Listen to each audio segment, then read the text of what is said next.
uli, nag-stop siya. Ibig sabihin, So guys, meron tayong pamanibagong video na naman ngayon. Ang 6 lead outs high voltage Y connection across the line motor starter. Ang connection na to ay magagamit lamang kung meron tayong supply na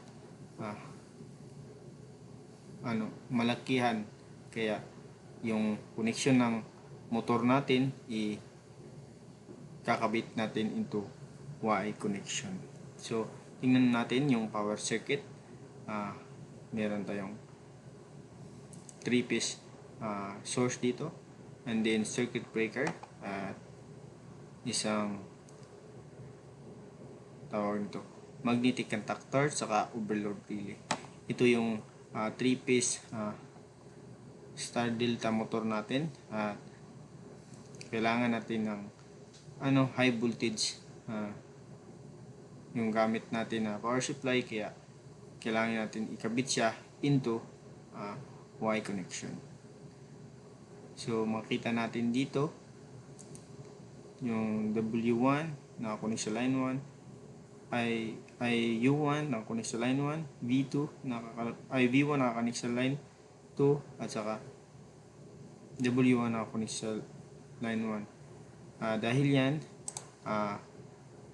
sa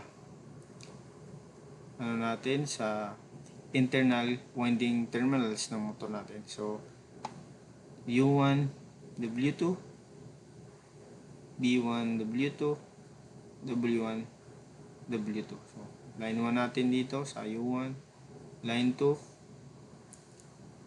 sa B1, and then W1 sa line 3 natin. And then itong U2, B2 at saka W2 ay naka-connected into short circuit. Ito yung star point natin ng Y connection ng motor natin.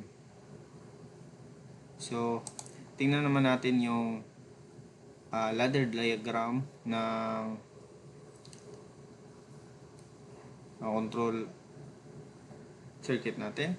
So ito meron tayong single phase circuit breaker, and then overload relay 9596, emergency stop button, stop post button, and start post button,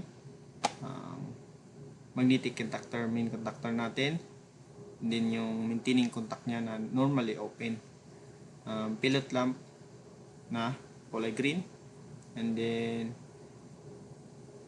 normally closed auxiliary contact galing sa magnetic contactor natin 1112, and then ang pilot lamp natin na kulay pula stop. And then kapag trigger yung overload relay natin, meron tayong connection dito na 9798 connected sa trip indicator natin pilot lamp na kulay yellow, and papunta yan doon sa line 2. So susubukan natin paganahin yung motor. So una natin gawin, i-on muna natin yung circuit breaker, and then yung single circuit breaker, yun din natin sa motor control. So makikita natin na normally stop naka-stop yung motor natin. Ibig sabihin naka-standby na siya, meron na siyang current na nakapasok sa control circuit natin. So subukan natin i-start siya. Kung i-start natin to, gagana, ma-energize tong natin magnetic contactor. So try natin.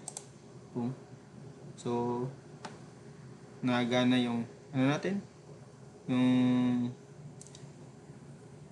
magnetic contactor, nag-trigger yung normally open kanina, nag-close siya, at since naka-parallel yung pilot lamp natin na kulay green, ibig sabihin naka-on na yung motor natin, naka-andar na. And then yung normally close kanina, nag-normally open. auxiliary ng magnetic conductor. So, kung i-stop natin siya uli, kung nag-stop siya, ibig sabihin nakapatay yung motor natin. O subukan natin uli na ipagana yung overload relay natin. So, tingnan nyo maigi yung overload relay auxiliary natin. Yung normally close kanina, naging normally open. Saka nung normally open kanina, nag-close. Yung 95, 96 nag-open, 97, 98 nag-close.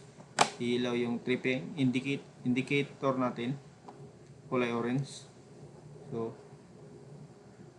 ibig sabihin nag-fault yung motor natin, nag-trigger yung overload relay.